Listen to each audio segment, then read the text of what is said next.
Femme libérée ou femme entravée, grillagée, excisée, lapidée, vitriolée, partagée, cachée sous son voile, proie facile, nous nous sommes tant battus pour obtenir notre indépendance, le droit de vote, l'avortement, voilà qu'elles apparaissent, mal payées, soumises, humiliées, battues, violées, maltraitées, mères, femmes, jeunes filles, sexe inférieur, demi-portion, moitié, 75 coups de fouet pour avoir conduit, et le droit de vote des femmes n'est pas universel.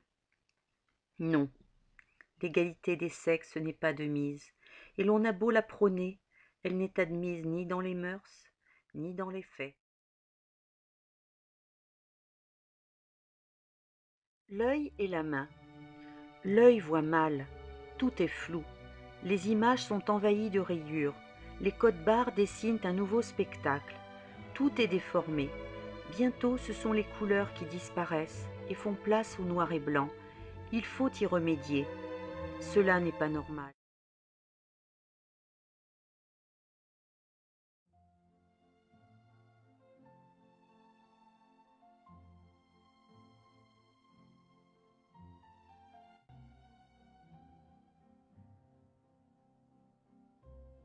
Les cadeaux du ciel.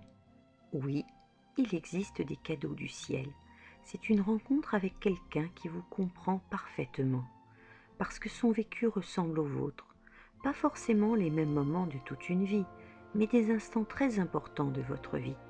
Vous faites un bout de chemin ensemble, franchissez en même temps les épreuves de grands chagrins et les instants de bonheur.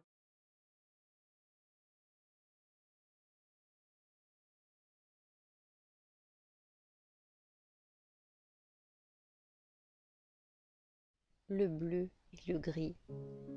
Il est des jours où rien ne va, j'ai la mort dans l'âme, et je ne sais pourquoi je suis triste, et me terre me traîne comme une âme en peine. Et souvent, comme si la vie voulait me consoler aussi, j'apprends une bonne nouvelle. C'est curieux, mais je vous promets que c'est tout à fait vrai. Donc, quand rien ne va, ma petite voix me dit « Ne t'inquiète pas, cela s'arrangera ». Et puis, après ce vague à l'âme et mes états d'âme, la voilà la vraie gaieté. Je suis gaie comme un pinson, tout me fait rire. Je suis hilar, niaise même. C'est ce que me disait ma mère. Et quand j'entendais cette litanie, je pouffais encore plus de rire, à ne plus pouvoir m'arrêter, comme je regrette ce temps de l'insouciance parfaite. Mais quand même, je l'avoue, je suis d'une nature joyeuse et suis une bonne vivante.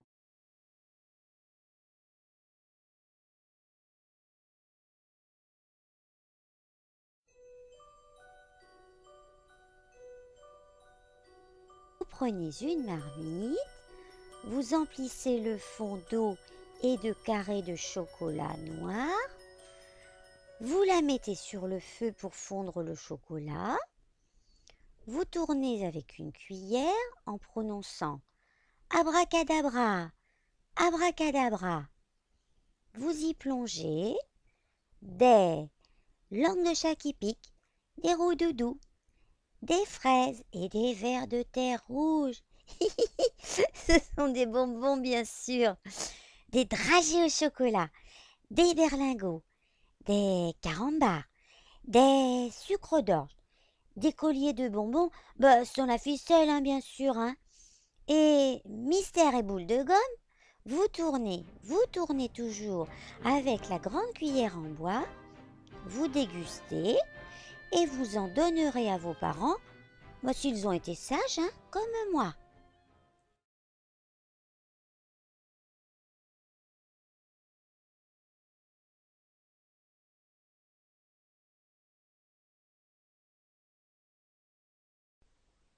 Le train de la vie. Il y a quelque temps, j'ai lu un livre où la vie était comparée à un voyage dans un train, une lecture très intéressante. La vie est comme un voyage dans un train. On monte et on descend. Il y a des accidents. À certains arrêts, il y a des surprises.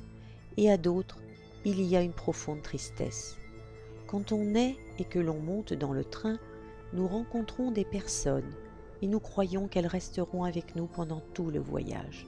Ce sont nos parents. Malheureusement, la vérité est tout autre. Eux, ils descendent dans une gare et nous laissent sans leur amour, leur affection et leur compagnie.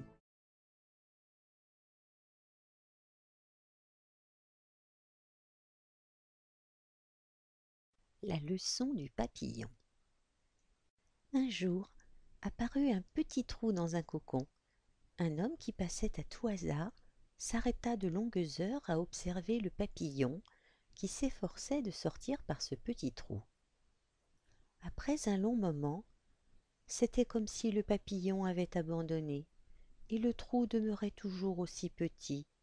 On aurait dit que le papillon avait fait tout ce qu'il pouvait et qu'il ne pouvait plus rien faire d'autre.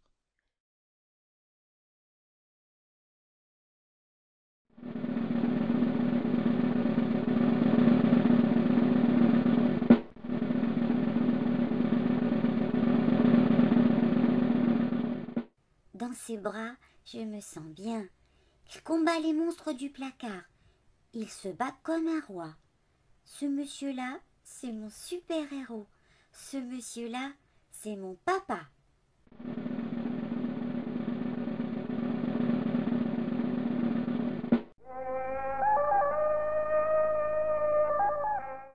Plus le temps passait, plus le ventre de papa s'arrondissait, celui de maman aussi.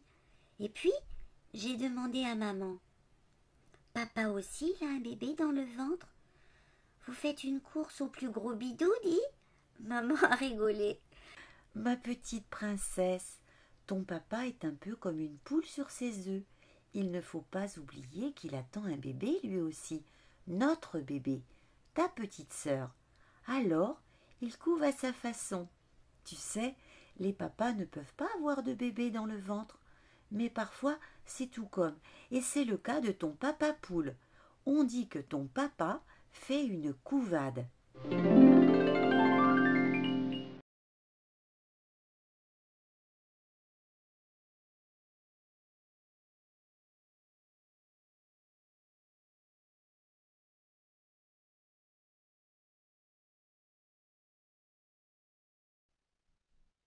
Clic magique de Nanalis.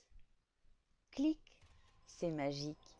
La photo, l'instant, la couleur, l'ambiance, l'émotion, la lumière, ce visage, ce paysage, cette silhouette, tout est là, capturé, croqué, immortalisé. Ce qui est vu a la même valeur que celui qui a fait clic. Voilà le déclic. Et c'est magique. Ce duo où l'observateur, le déclencheur du clic, est invisible, mais son œuvre reste, et son nom, lié à la photo, demeure immortel.